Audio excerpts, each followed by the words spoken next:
Balikpapan, simpul hilirisasi migas dan logistik Kalimantan Timur, berdampingan dengan ibu kota Nusantara.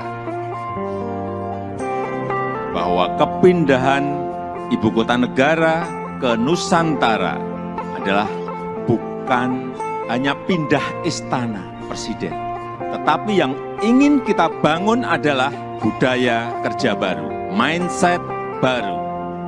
Ibu kota Nusantara, babak baru peradaban bangsa Indonesia. Menjadi pusat pemerintahan dan inovasi hijau.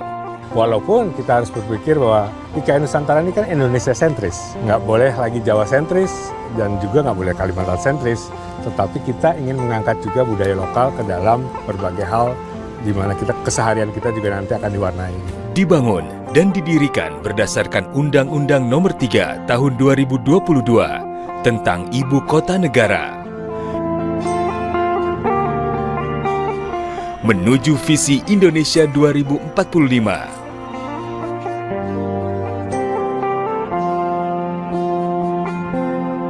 Kota dunia untuk semua.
Halo, apa kabar Anda? Senang sekali rasanya saya Beta Centauri hadir menjumpai Anda di Kalteng Bicara. Di edisi kali ini kita akan membahas mengenai implementasi program kegiatan P3PD di Provinsi Kalimantan Tengah tahun 2024. Bangun komitmen jadikan Kalteng lebih berkah. Dan telah hadir di studio narasumber yang sangat luar biasa. Yang pertama tenaga ahli training P3PD Kalimantan Tengah, Bapak Gamal M. Tayyib. Halo Pak, apa kabar? Iya, senang sekali tentunya. Alhamdulillah bisa diundang untuk berbicara di sini. Iya, sama-sama Pak. Terima kasih sudah meluangkan waktu di Kalteng Bicara pada hari ini. Dan selanjutnya narasumber tenaga ahli digital online and learning, Bapak Adi Perdana. Halo Pak. Selamat siang. Apa kabar? Kabar baik, Mbak. Iya, senang sekali mendengarnya. Terima kasih sekali lagi kepada Bapak-Bapak yang sangat luar biasa pada hari ini, yang dimana kita akan membahas mengenai implementasi program kegiatan P3PD. Ini adalah program penguatan pemerintahan dan pembangunan desa ya Pak ya. Melihat implementasi program, kita ke Bapak Gamal dulu deh. Ini seperti apa Pak? Program P3PD khususnya tahun 2024 ini boleh dijelaskan seperti apa? Baik, terima kasih. Assalamualaikum warahmatullahi wabarakatuh. Sebelum menjawab pertanyaan tersebut, mungkin saya akan sampaikan dulu bahwa program P3PD ini kita mulai di Kalimantan Tengah di tahun 2023 kemarin. Kemudian sebenarnya tujuan daripada program P3PD ini sendiri adalah dalam rangka yang pertama, perbaikan kinerja pemerintah dan aparatur desa melalui peningkatan kapasitas aparatur melalui kegiatan pelatihan. Itu yang pertama. Kemudian yang kedua, penguatan sistem pendampingan dan pengembangan kapasitas sehingga masyarakat terlibat dalam kegiatan partisipatif pembangunan di desa. Kemudian yang ketiga, penguatan informasi desa dan data desa berbasis teknologi. Yang saat ini suka atau tidak suka, kita harus masuk ke dunia itu. Nah, kemudian program P3PD sendiri ini diampu oleh 4 kementerian yang terdiri dari 3 komponen. Komponen 1 itu di bawah Kementerian Dalam Negeri yang berbicara khusus terkait dengan peningkatan kapasitas aparatur pemerintah dan kelembagaan yang ada di desa. Kemudian yang kedua adalah Kementerian desa tertinggal PDTT. Mereka akan berbicara tentang kegiatan pembangunan partisipatif di masyarakat. Kemudian yang keempat tadi oleh Kementerian Bappenas dan Menko PMK itu berbicara tentang koordinasi pelaksanaan daripada program ini. Okay. Kemudian masuk kepada pertanyaan tadi, implementasi daripada program P3PD ini sendiri. Karena kita start kemarin di tahun sebenarnya program ini harusnya dimulai di tahun 2020 kemarin. Hanya saja ada kejadian COVID-19 sehingga 2 tahun pelaksanaan tidak bisa dilakukan, sehingga baru kita start di tahun 2023. Nah, pelaksanaan kegiatan program P3PD sendiri di tahun 2023 kemarin kita sudah melakukan kegiatan pelatihan peningkatan kapasitas bagi aparatur pemerintah desa dan pengurus kelembagaan yang ada di desa. Itu kita laksanakan di tahun 2003 dari tanggal 20 September sampai dengan 10 November di tahun 2023 kemarin, seperti itu yang sudah kita laksanakan. Iya.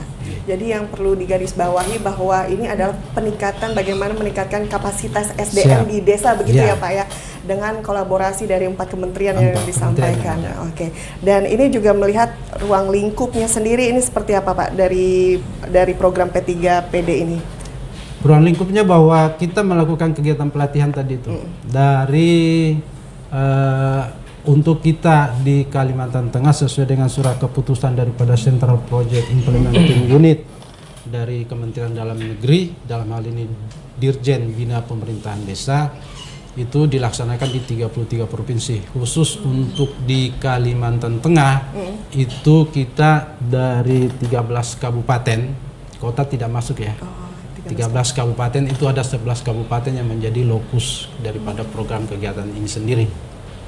Dari 13 kabupaten itu kecuali Kabupaten Barito Utara dan Kabupaten Sukamara yang tidak menjadi lokus di tahun 2023 kemarin.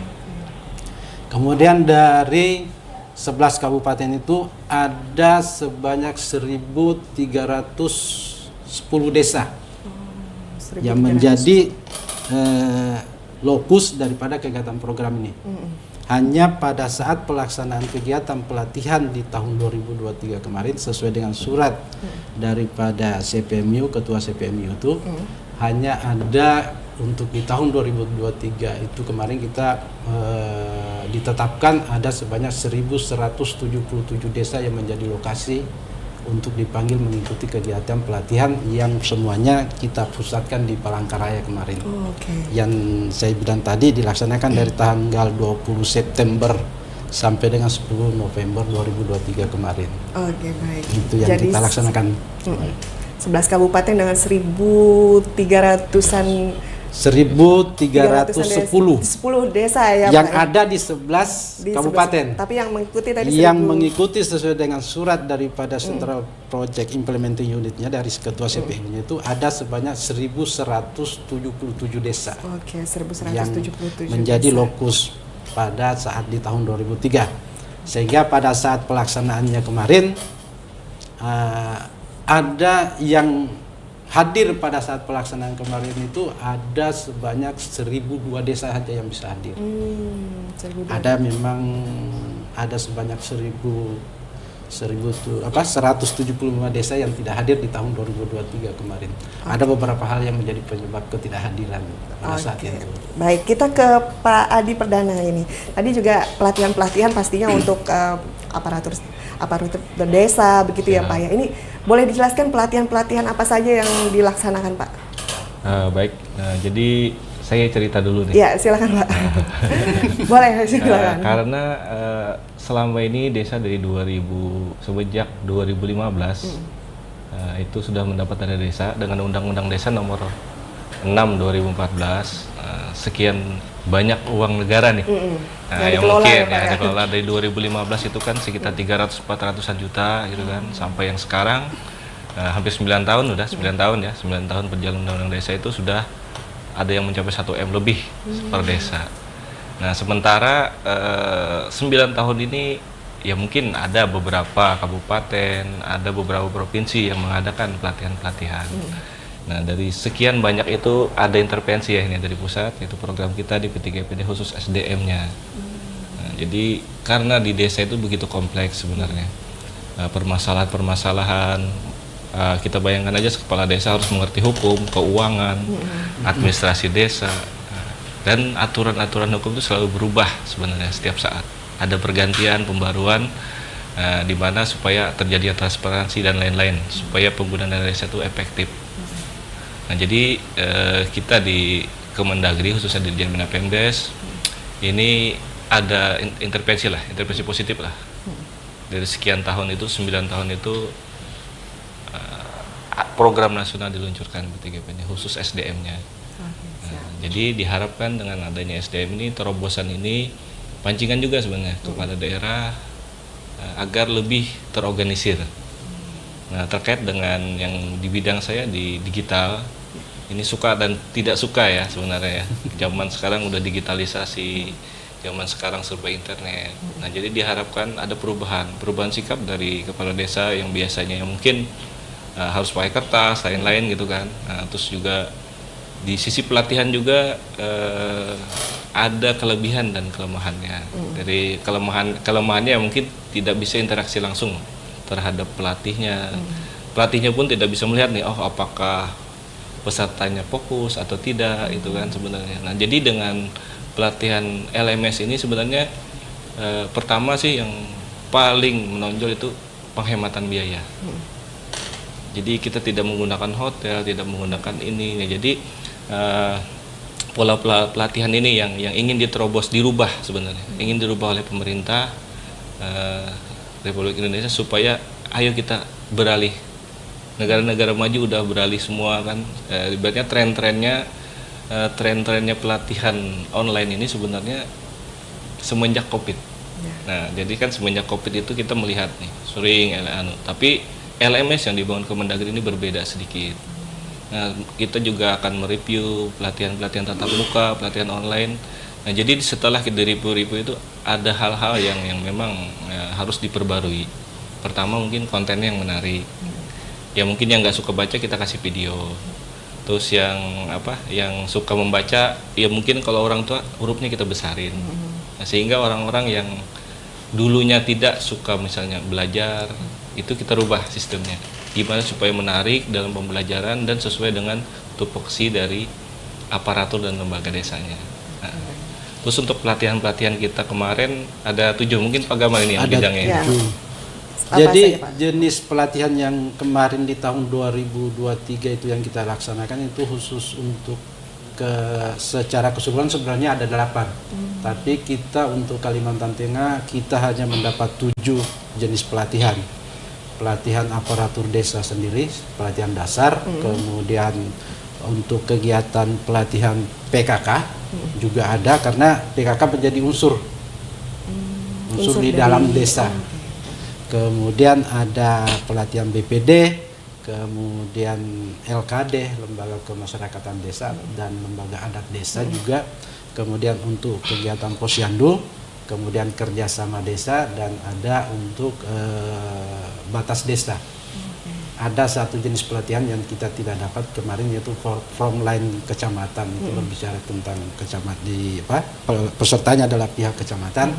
Tapi kita Kalimantan Tengah waktu itu masih belum dapat untuk di tahun 2023. Baik. Untuk pelatihan yang aparatur pihak kecamatannya. Ya. Dari Pak Adi juga dan Pak Gamal tadi menjelaskan, khususnya Pak Adi tadi ya khususnya lebih ke bagaimana digital online dan learning. Berarti untuk tatap muka di tahun 2024 ini seperti apa Pak Gamal nantinya? Tetap berjalankah atau online semua atau seperti apa? Kita masih ada untuk di 2024 ini masih ada dari kegiatan pelatihan tatap muka. Hanya saja perlu saya sampaikan bahwa kita saat ini kan semuanya tetap dari Kementerian Dalam Negeri, dalam hal ini Bina Pemerintahan Desa, terkait dengan yang ditetapkannya lokasi. Nah, hitung-hitungannya kemarin yang saya bilang tadi bahwa dari di tahun 2023 itu dari 1.310 desa yang menjadi lokasi itu kan yang ditetapkan untuk mengikuti ada 1.177 desa. Artinya kemudian masih ada 100 dari 1000 itu tadi ada 134 desa yang belum masuk untuk kegiatan pelatihan ini. Kemudian di tahun 2023 kemarin dari 1100 desa 1177 desa itu yang hadir mengikuti pelatihan di tahun 2023 itu hanya ada 1002 desa. Harapan kita di tahun 2024 ini, karena kita masih dapat informasi dari pusat bahwa untuk kegiatan pelatihan tetap muka tetap ada. Nah, dari sisa 1177 desa yang hadir kemarin cuma 1002, kan berarti ada 175 desa yang belum hadir nih. Harapan kita di tahun 2024 ini mereka yang tidak hadir di pertemuan di tahun 2023 bisa diundang kembali pada pelaksanaan di tahun 2024, ditambah dengan desa yang belum masuk lokasi penetapan kemarin. Berarti ada sekitar 308 desa yang belum tersentuh program P3PD untuk diundang mengikuti pelatihan ini. Harapan kita seperti itu ya. Okay. Tapi kembali bahwa sepenuhnya kebijakan penetapan daripada desa yang akan mengikuti ini kan dari Kementerian Dalam Negeri melalui Dirjen. Harapannya seperti itu. Berarti di tahun 2024 ini harapan kita dari yang tersisa 308 desa yang tidak hadir kemudian yang tidak masuk dalam penetapan lokasi itu bisa kembali diundang di tahun 2024. Oke, secara tatap muka. Iya, masih tetap muka sebelum ini dipersiapkan masuk ke digital pelatihan itu. Seperti itu harapan kita. Mudah-mudahan Kementerian Dalam Negeri dalam Dirjen Bina Pemerintahan Desa bisa mengakomodir harapan kita ini. Oke, baik. Itu. Oke, kita ke Pak Adi juga. Pastinya ini juga terlibat dinas terkait, misalkan seperti Diskominfo dan lainnya. Kalau melihat juga infrastruktur IT sendiri, melihat ada daerah-daerah yang masih blind spot begitu, yang tidak ada jaringan. Ini bagaimana pendapat dari tenaga ahli digital online and learning nih, melihat keadaan khususnya di Kalimantan Tengah seperti apa, Pak? Ya, kalau kita hasil beberapa ini, pertama kita memang ada kerjasama juga dengan Diskominfo, terus yang kedua lagi kita dengan melalui perjalanan dinas ke kabupaten-kabupaten dengan bantuan kawan-kawan TA juga. Nah, jadi kawan-kawan juga ketika perjalanan dinas akan ke Dinas Kominfo di kabupaten menanyakan. Memang ada perbedaan sedikit dengan Diskominfo. Kalau Diskominfo dia berdasarkan BTS misalnya kan. Nah, kalau kita kadang ada desa BTS-nya itu nggak ada, tapi dia pakai sinyal parabola yang penangkap itu penguat sinyal, sehingga itu tidak tercover. Tetapi datanya kita compile, data Kominfo, data kawan-kawan pendamping desa juga. Nah, itu kita kumpulkan jadi satu. Nah, sehingga dari lokus kita 1310 itu terdapat 1035, sekitar 79% total jaringan kita yang masih positif lah. Nah, cuma ya harapan kita sih sebenarnya dengan Dinas Kominfo ya mudah-mudahan, nah, mudah-mudahan dengannya ada program nasional ini ada sinyal-sinyal lah di desa kita yang tersisa sekitar 21% lagi lah. Dari lokus kami ya, dari lokus program kita yang di 1310 desa. Berarti sudah ada kolaborasi peninjauan Sudah langsung ada. ya Pak, yang khususnya untuk berjalan suksesnya secara digital ini begitu. Kalau dari sisi pelatihnya Pak, kita ke Pak Gamal, kesiapan pelatihnya khususnya di digital ini seperti apa Pak? Kita belum terus terang kita belum dapat dari ini, hanya saja kalau berbicara terkait dengan pelatihan khususnya kemarin di pelaksanaan tatap muka di tahun 2023 kemarin itu kita mengambil pelatih yang memang dari ASN.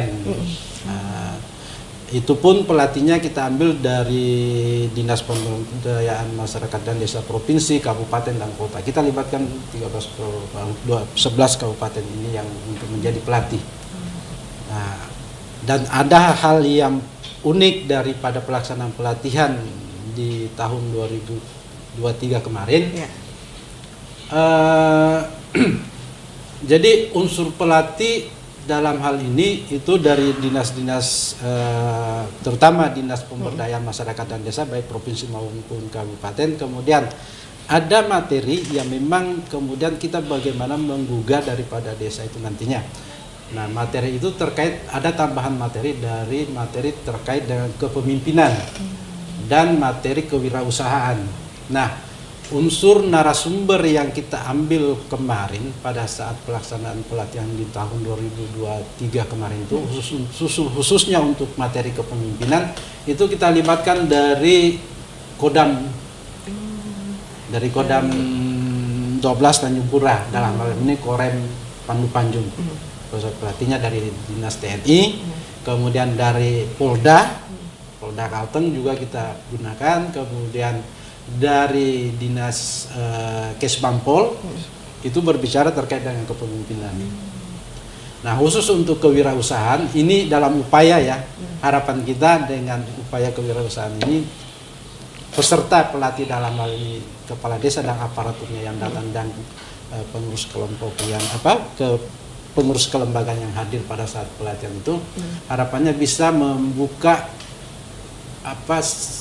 entrepreneurship daripada desa itu, tidak terpaku bahwa sumber pendanaan itu hanya dari transfer pusat dan bantuan dari pemerintah daerah, tetapi bagaimana desa membuka wacana atau pemikiran untuk memanfaatkan potensi-potensi yang ada di desa sehingga bisa menjadi salah satu sumber pendapatan asli desa, sehingga ada materi terkait dengan kewirausahaan. Nah, ini kita ambil dari pelatihnya kemarin itu dari Dinas Koperasi dan UMKM, kemudian juga dari pihak perbankan, kebetulan kita kemarin dari pihak BRI dan Bank Kalteng kalau nggak salah ya. Kemudian juga ada dari pihak universitas.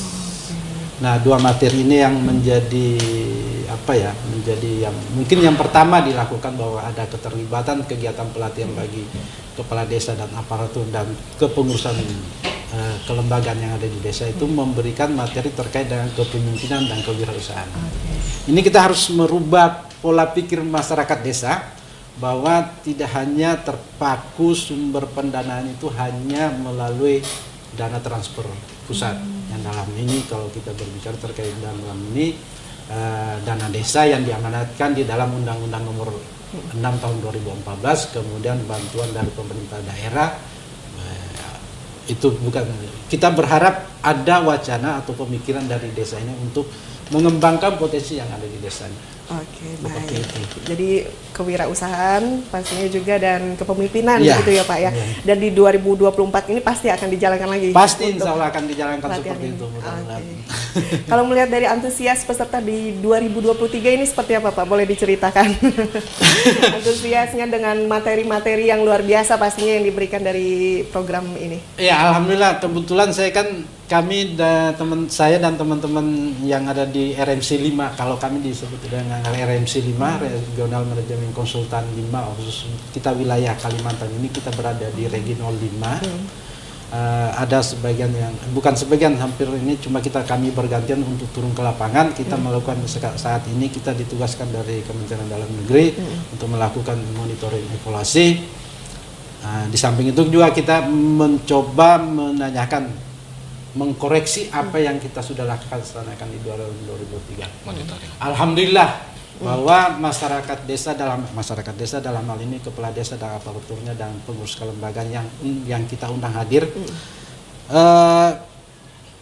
dari semua desa yang saya datangi, berharap mereka bisa lagi untuk di tahun selanjutnya ada kegiatan lanjutan. Karena saking antusiasnya tinggi ya Pak ya. Dan mereka baru merasakan pertama kali ini ada kegiatan di mana kami dikumpulkan. Yang dulunya kan misalnya ada pelatihan kepala desa semua. Dalam satu ruangan itu kepala desa semua, atau sekretaris desa.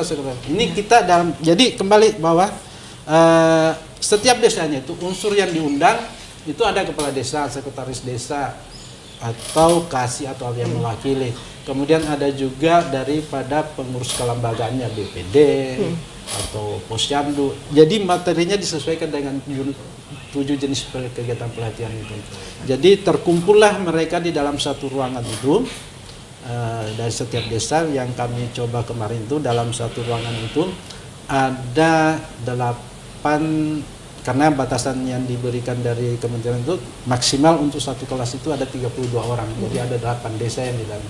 Sehingga informasi dari masing-masing desa bisa mereka dapatkan.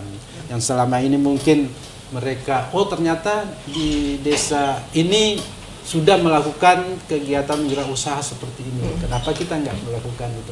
Jadi ada apa istilahnya ya, informasi yang mereka dapatkan juga dari desa-desa peserta lain seperti Iya, itu. dan antusiasnya pastinya tinggi. Antusiasnya sangat tinggi, Bang. Harapannya Ya, di 2023 secara tatap muka, karena kadang kan kita secara langsung asik ya Asik, ngobrol. ngobrol.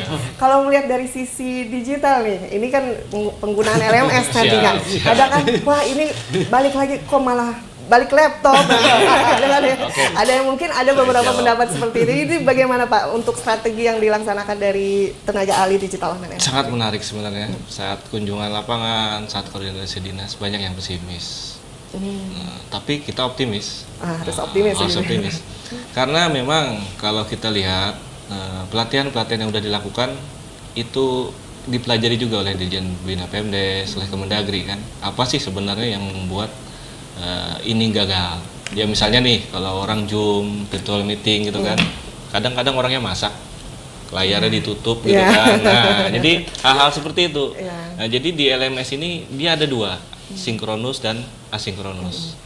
Nah, asinkronus ini bisa dia pelatihan mandiri, offline gitu kan. Nah, jadi tidak tatap muka langsung, ada juga sinkronus.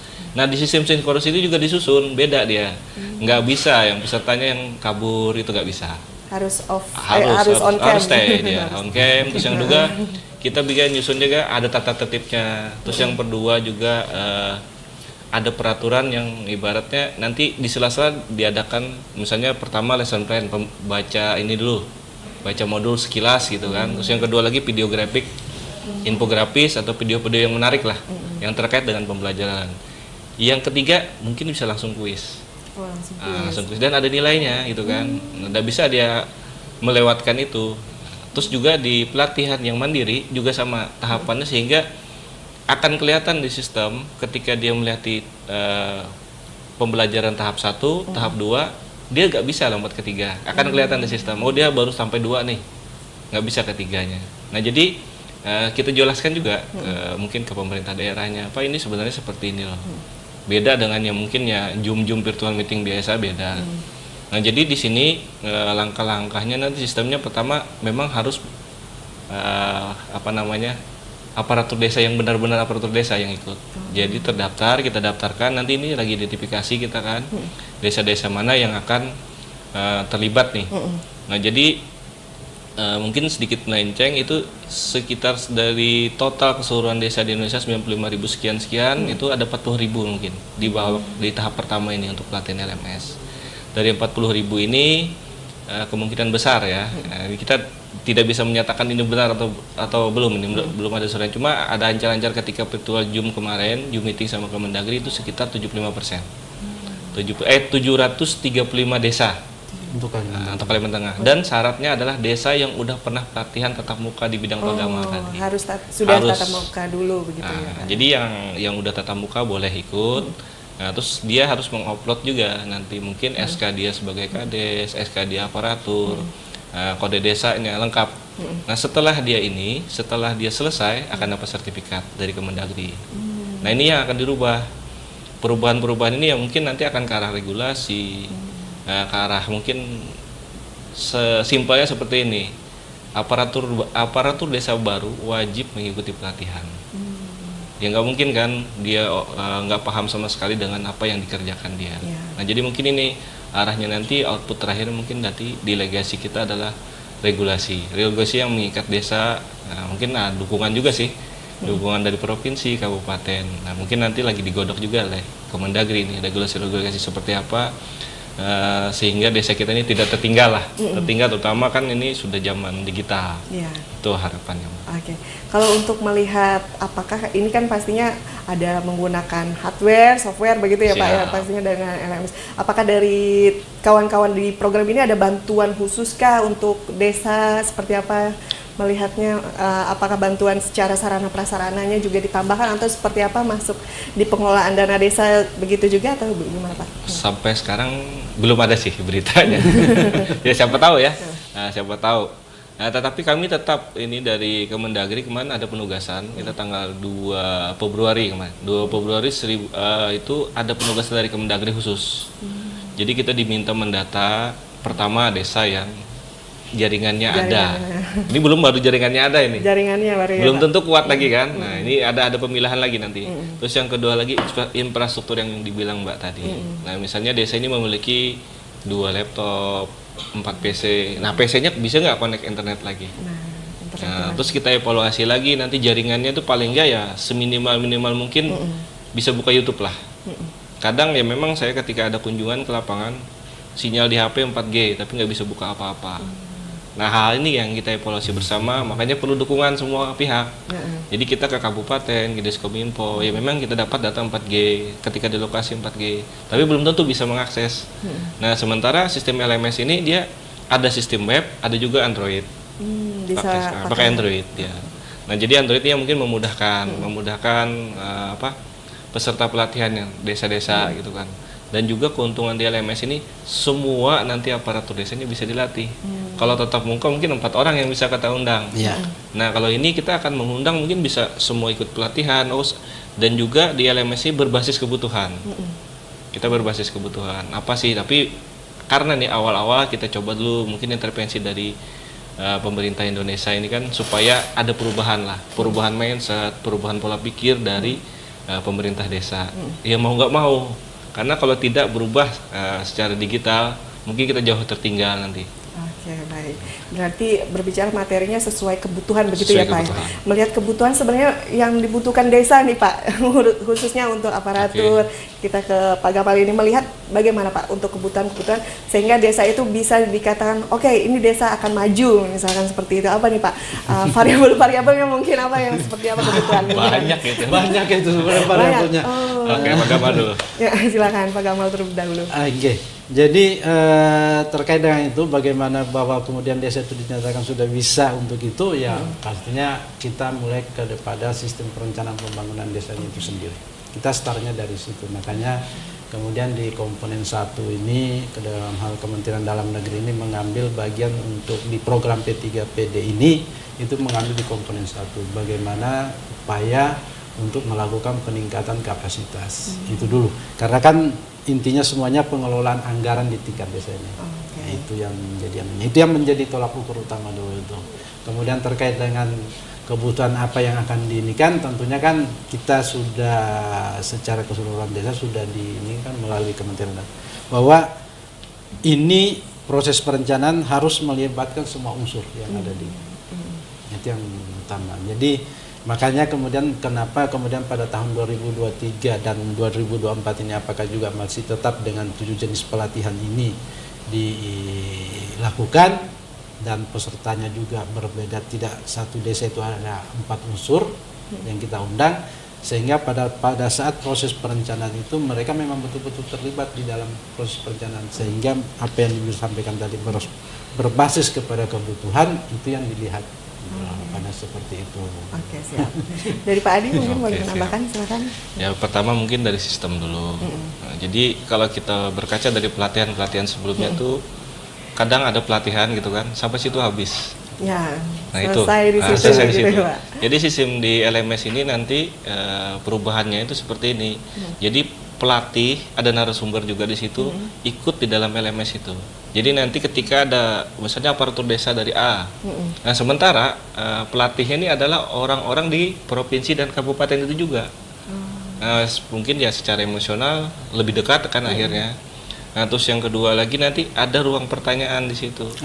Ada ruang pertanyaan di LMS. Pak, saya mungkin ini bagaimana Pak untuk pengisian aset desa misalnya kan saya nggak mengerti. Nah, nanti juga di LMS itu pertanyaan-pertanyaan yang sering ditanyakan itu langsung dijawab oleh misalnya sistem botnya. Misalnya kan pertanyaan yang sering ditanyakan oleh aparatur desa ini itu langsung ada. Tetapi bila tidak ada jawabannya nanti akan dilempar dari sistem ke grup pelatih melalui WA. Di WA nanti akan ada eksekutornya. Seperti itu. Terus yang kedua lagi sistem tadi ya, sistem tadi itu harapannya dukungan sih, dukungan kabupaten, provinsi, sangat bergantung kami di situ. Terutama ini sekarang kami di P3PD ini baru ada 2 yang masih proses SK Sekber. Nah, jadi harapan kami itu sebenarnya konsepnya seperti ini sebenarnya, pengennya program ya. Nah, jadi pengennya program itu misalnya seperti ini, kami itu ada membentuk namanya Sekretariat Bersama Kabupaten. Nah, dalam Sekretariat Bersama Kabupaten itu pertama ketuanya atau koordinatornya adalah Bapeda. Terus ketua harian adalah Dinas PMD. Nah, ini anggota-anggotanya terserah terkait yang berkaitan dengan desa. Itu juga termasuk Diskominfo. Nah, jadi Inspektorat dan lain-lain banyak di situ. Nah, jadi harapan kami sebenarnya dengan ada Sekber Bersama ini ada permasalahan di kabupaten tersebut. Apa hal yang misalnya menarik mungkin contohnya saya lihat itu di provinsi lain yang udah jalan LMS-nya itu Jawa Timur. Memang sebelum program ini sudah ada mereka. Mereka itu ada rapat bulanan. Evaluasi bulanan kan alur tahapan pembangunan desa itu aja sebenarnya. Kan perencanaan, pelaksanaan, kan, evaluasi itu aja sebenarnya. Nah, dari tahapan ini kan bisa dievaluasi misalnya per 3 bulan. Kalau ini malah di Jatim itu 1 bulan sekali. Nah, jadi misalnya nih di saat perencanaan, oh ternyata seperti ini, atau oh ternyata aparatur desa BPD kita lemah. Ayo kita laksanakan, dibikinlah rancangan di Sekretariat Bersama. Nah, mungkin akan melaksanakan namanya pelatihan BPD tadi gitu kan. Nah, jadi ada fokus. Nah, jadi memang terus yang kedua lagi ada keterlanjutannya. Keterlanjutan dalam artian BPD, Kades dan lain-lain itu bisa komunikasi langsung dengan pelatihnya. Nah, ini yang kita evaluasi juga. Oh, ternyata kenapa sih setelah pelatihan kadang jadi alas tidur modulnya kan. Nah, jadi hal-hal seperti itu. Nah, terus mereka juga mau bertanya ke siapa? Nggak ada tempat bertanya. Banyak sebenarnya permasalahan aparatur lembaga desa yang mungkin yang baru pengen bertanya, malu bertanya kan kalau WA nggak tatap muka, tinggal tulis di LMS-nya, nggak tahu siapa yang nanya, cuma nama kan nggak malu dia. Jadi mudah dia untuk bertanya. Berarti program pendampingan juga dilaksanakan begitu ya Pak? Jadi LMS-nya memang mengcover itu. Oke. Rencana untuk LMS ini berapa lama Pak range waktunya? Nah, jadi ini terakhir ya. Kita kemarin rapat. Jadi kami ini pertama LMS ini dari konten, dari ininya itu dari Kemendagri dulu. Nanti akan disisipi juga mungkin dari konten daerah.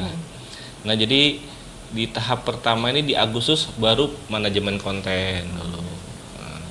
Nanti terakhirnya itu di September, versi ketiga. Di September. Jadi mungkin setelah pelatihan tatap muka selesai. Nah, jadi dari ranks ini kami pun akan mungkin melakukan namanya uji coba dulu. Cocok nggak nih? Nah, kalau lagi kultur kita kan beda-beda tuh. Beda kultur, beda geografis, beda pola. Nah, ini yang akan dipelajari di LMS dulu. Jadi ada evaluasi demi penyempurnaan sistem pelatihan ini. Kan akan terlihat trafficnya. Oh, ini ternyata provinsi ini lebih suka video. Oh, ini lebih suka best practice dia. Oh, ini lebih suka studi kasus. Studi kasus itu kan, oh ada kasus seperti ini, pemecahannya seperti ini. Jadi itu masih dikaji lagi. Kadang juga apalagi lupa password. Iya, nah itu hal-hal juga. Hal-hal kecil juga pastinya menjadi PR juga nih ya Pak ya dari kawan-kawan program pastinya. Dan ini juga melihat di 2023 Pak Gamal, ini bagaimana Pak melihat kendala, tantangan yang dihadapi selama menjalankan program? Mungkin boleh disampaikan. Baik, jadi saya kembali bahwa dari 1177 desa yang di tahun 2023 kemarin yang kita undang itu, yang hadir itu ada 1002 desa. Dan pelaksanaannya waktu itu di tanggal 20 September sampai dengan 20 November waktu itu. Kalau melihat ya kendala yang kita hadapi kemarin, kita harus sadar bahwa wilayah kita ini sangat luas. Kemudian yang kedua itu jarak antar desa ini juga sangat jauh nih.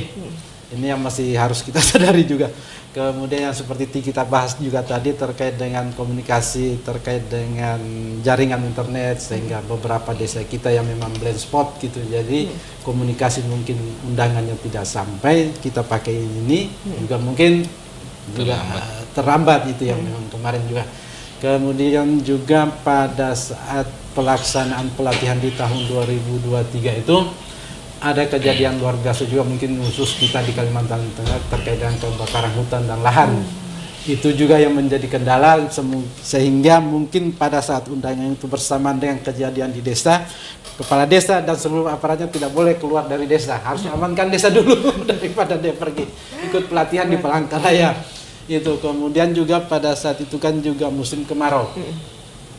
Akses kita dari desa-desa yang jauh itu kan juga masih menggunakan apa istilahnya jalur sungai gitu kan, sehingga ada beberapa desa yang tergantung dengan itu. Kemudian memang juga pada bulan-bulan itu juga kan, itu kan tahun-tahun akhir bulan-bulan eksekusi pelaksanaan dana desa nih, kegiatan desa nih, anggaran desa nih, APBD desa, sehingga hal-hal itulah yang kita kumpulkan dari beberapa desa yang tidak sempat hadir, bahwa kendala utama kita seperti itu. Makanya kita juga berharap dari Kementerian Dalam Negeri dalam hal ini untuk pelaksanaan program P3PD ini, mudah-mudahan bisa, kalau sesuai dengan rencana target pelaksanaannya di bulan Juli, mudah-mudahan bisa betul-betul bisa dieksekusi di bulan itu, sehingga faktor alam kemudian atau yang lain-lainnya itu mungkin masih bisa kita atasi, dengan harapan 308 desa yang tidak ikut di tahun 2023 kemarin itu bisa dihadirkan. Tapi catatannya tadi, kita berharap bahwa 175 desa yang tidak hadir pada pertemuan di 2023 kemarin oleh Kementerian Dalam Negeri bisa diundang kembali untuk mengikuti, sehingga semua desa yang target 1.310 desa itu semuanya dapatkan pelatihan. Harapan kita seperti itu. Iya. Dan ini kendalanya pastinya karena jauh begitu ya Pak. Jauh. Dan inilah menjadi keunggulan dari LMS gitu ya Pak. Keunggulan dari LMS yang bisa diakses di mana saja, ini yang menjadi poin penting begitu ya. Saya menambahkan sedikit izin bentuk antusias daripada ada salah satu desa kita, saya lupa nama desa itu, dari desa Katingan itu, untuk mereka sampai ke ibu kota provinsi. Ini komunikasi pada saat itu, karena pada saat pertama waktu kita undang dengan jarak waktu pelaksanaannya itu sudah tidak ini, akhirnya undangan itu kita revisi karena desanya sangat jauh. Akhirnya kita undangan itu kita revisi, kita ganti dengan desa yang lain, tetapi undangan kembali kita sampaikan, ternyata desa yang pertama tadi itu tetap datang. Dan kalau mau tahu berapa anggaran yang mereka harus keluarkan, mohon izin ini saya cuma menyampaikan sesuai dengan 16 juta mereka untuk mengeluarkan dana untuk sampai di kabupaten, di provinsi Palangkaraya untuk melakukan kegiatan desa. Itu desa perbatasan di daerah Kabupaten Katingan. Saya lupa nama desanya misalnya untuk kemarin. Itu segitu banyaknya besar anggaran yang harus mereka keluarkan. Salah satu bentuk keinginannya untuk mendapatkan ini, menghargai undangan, untuk mendapatkan pengetahuan terkait ini. Mereka harus membiayai biaya. Harus biaya yang luar biasa. Nah, pastinya ini harus LMS ini yang menjadi keunggulan. Jadi mudah-mudahan bisa menjawab itu semuanya kan.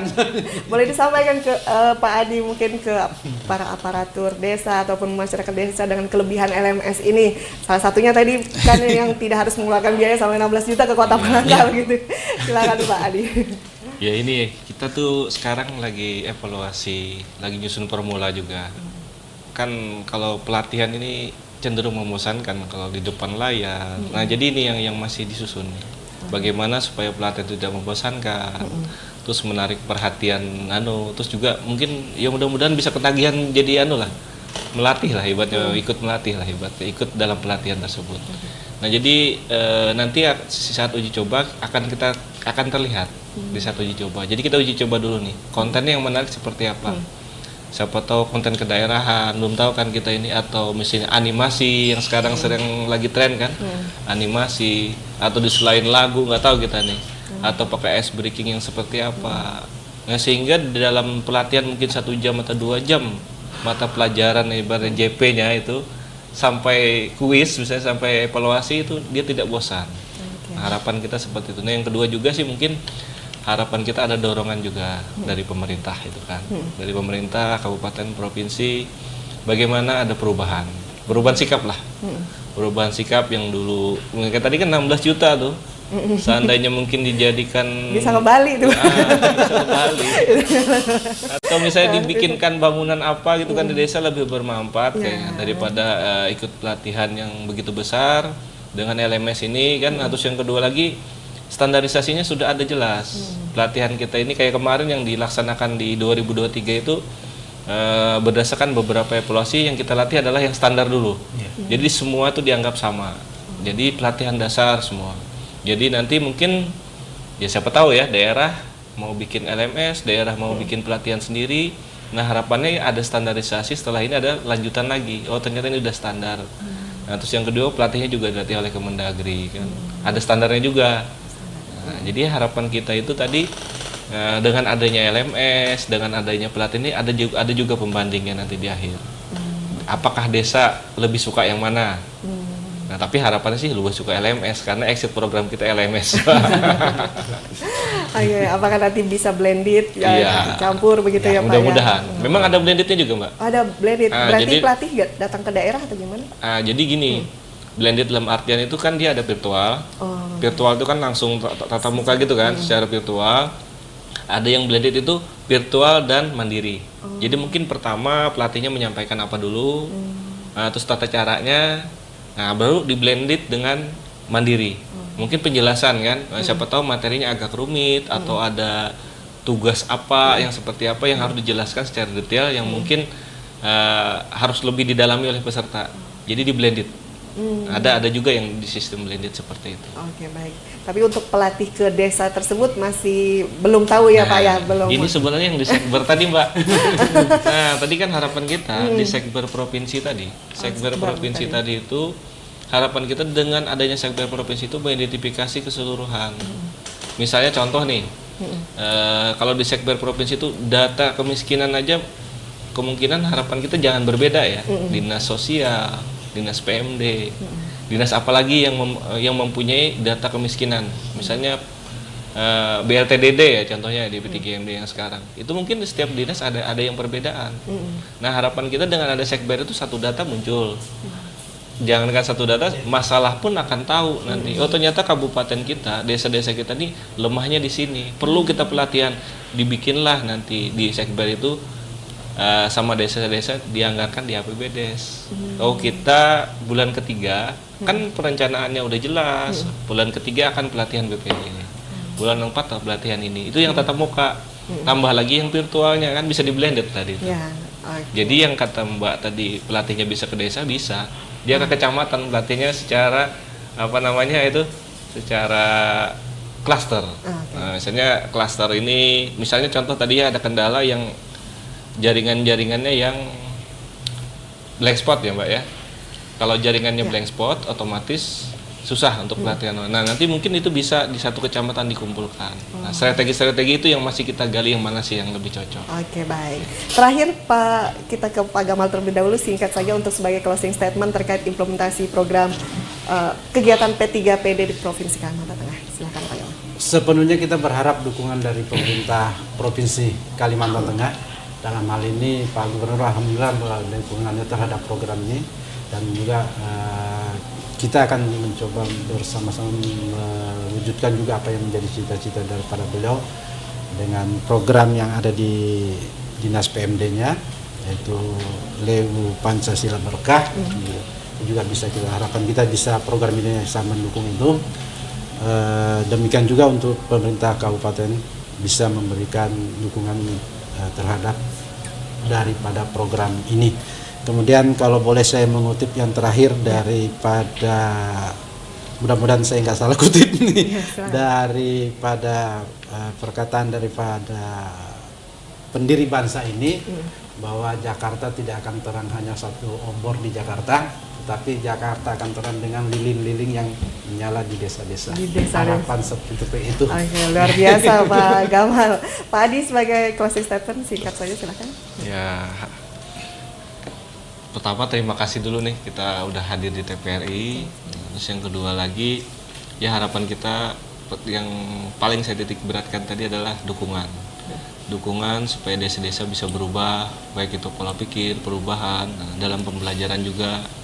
Nah, sehingga ketika hal-hal yang terkait misalnya ada regulasi baru, ada perubahan baru, itu lebih cepat sampai.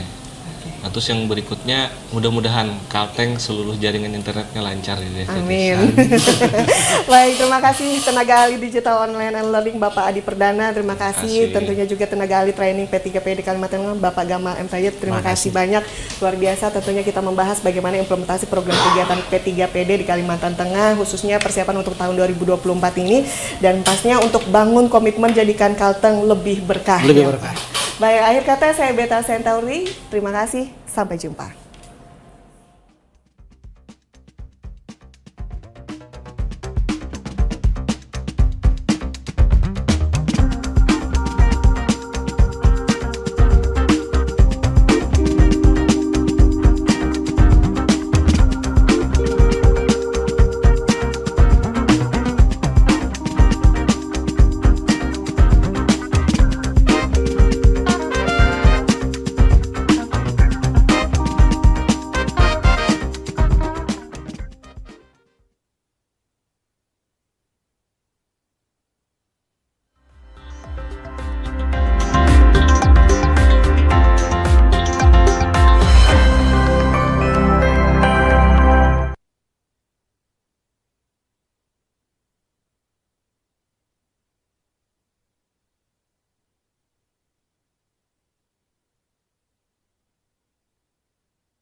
Tapi selamat lingkungan salam sojod karena